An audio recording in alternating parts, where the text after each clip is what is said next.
Thank you. It's good to be here this evening. Of our plan for the evening, and then we'll begin to actually do the formal presentation.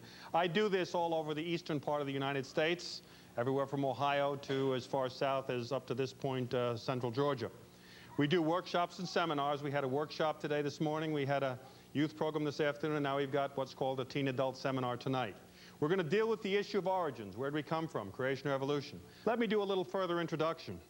I became a Christian in 1977, and when I did, I was faced with a significant dilemma.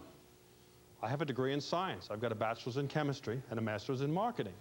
And I read Genesis chapter 1.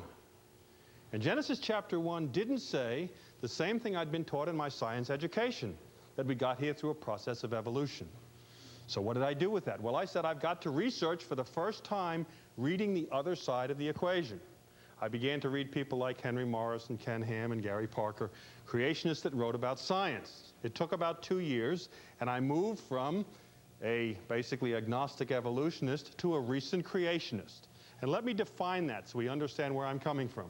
I do this presentation in some public schools in North Carolina. That may surprise you, but in fact that's the case.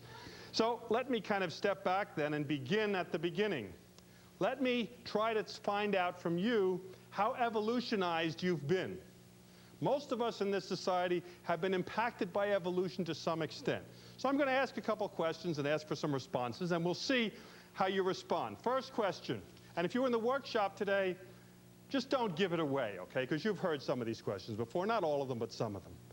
All right, can you marry a relative? Yes? Raise your hand. No? Raise your hand. Those that didn't vote, raise your hand.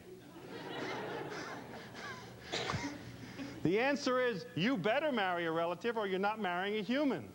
Because we are all descended from two individuals, Adam and Eve, and although we may not be closely related, we certainly are related. Let's try another one.